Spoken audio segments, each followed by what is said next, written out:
doing your research into getting a mining production job. Welcome to Australian Mining for New Starters, and in today's video I just want to talk about a blog that I wrote last week about doing your research into getting a production mining job.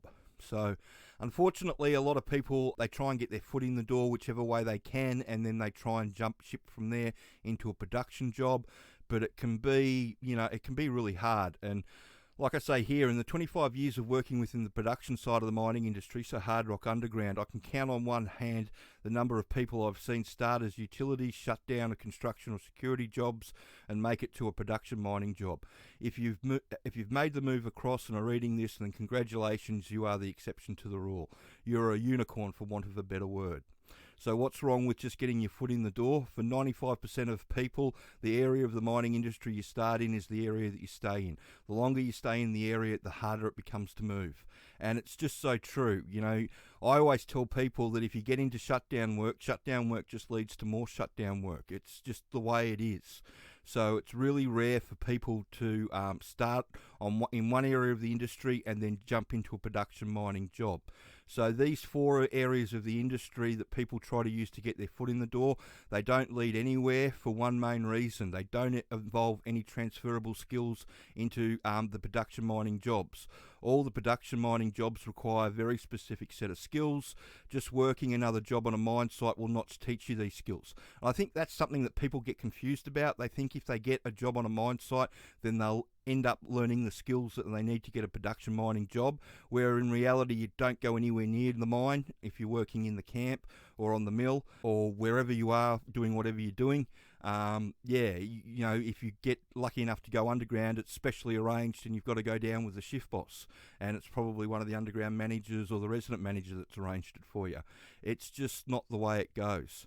So this is one of the reasons that people get stuck. The other is the employer or the employee poaching rules that were brought in the late 90s. So before this, if we lost a truck operator or a nipper and the person washing the dishes or making the bed was all right, then the foreman would go and hire them. They'd just go straight up and grab them. That's where the rumours about getting in from a utility job come from. That used to be like that, but it's been a very long time since it's been like that. So the problem for the utility companies was they kept on losing people to the point that it became a problem. As it was pointed out to me by a senior Newcrest manager at the time, someone has to wash the dishes and clean the rooms. I was in Taufa when the rules changed across the industry. The change was simple. If you changed employers, it was 6 months off site before you could come back with a new employer. As a result, it was instant. It made it almost impossible to make the move from a utility role to a production mining role. And it's been like that for the last 20 years. So nowadays, to make that move, it's not just a matter of getting to know the foreman or the project manager on your site. You need to get to know them, and then you've got to get them to give you a job on another site.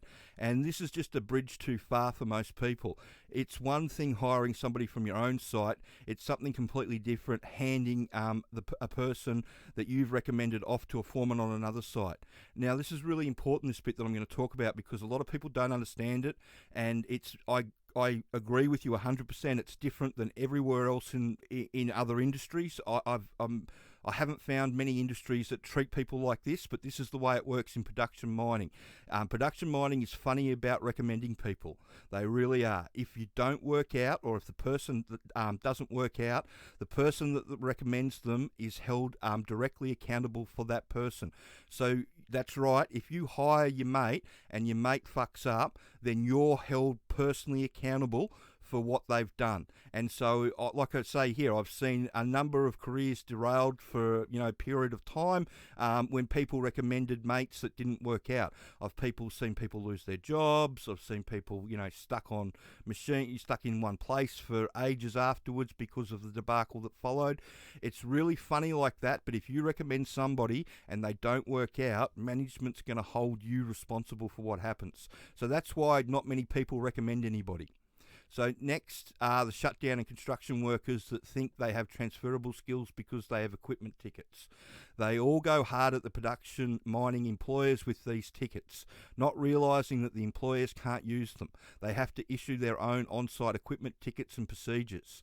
All this does is scream to the production mining employers that you don't understand how their mine works. I come across people like that all the time doing this.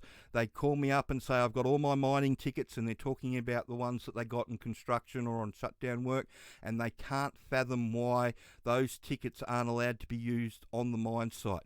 They don't understand that mining is not a national thing, it's a state-based thing when you come down to production mining, so you've got to follow the rules of each state. So if you do send your resume in for that, it gets culled straight away. It can be especially hard for shutdown workers to make the jump across. Unfortunately, most bosses have had very bad experiences with a shutdown worker along the way. They are responsible for many of the rule changes over the last 20 years. They are often all tarred with the same brush. You need to understand that the production mining side of the industry, it often tars everybody with the same brush. And it's so true, they do. You get clumped into a group, whether you like it or not. It's just the way the industry works. You've got to understand that. So it is what it is. It's the way the industry works, and people struggle to make the jump. So the solution to the problem is both simple and obvious. Firstly, you need to start in the production mining area of the industry so you don't need to move. Second, if you need to make an attempt to learn how the employer mine works. So if you're stuck in this area of the industry at the moment and you want to move across, then my suggestion is use the WinWin package. Alana and Jess over at WinWin will be able to help you redo your resume. They'll help you with the interview prep that the employers will want you to know, and you still do the online training course as part of it, so you'll have your mining knowledge up to speed.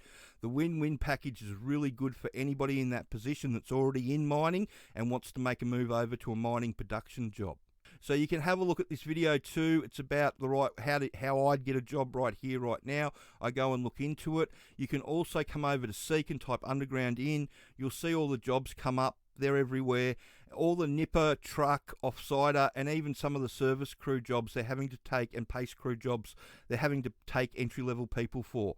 And if you can show them that you know how their mine works, then you've genuinely got something to offer them, which is, what they're looking for. So if you do decide to go ahead with some of the underground training packages, especially the DIY package, if you decide that you're going to go ahead and do it, just make sure that you study it 3 or 4 times before you start sending your resume around, because unfortunately we have people that go through it once. There's only 50 hours of very specific information in there.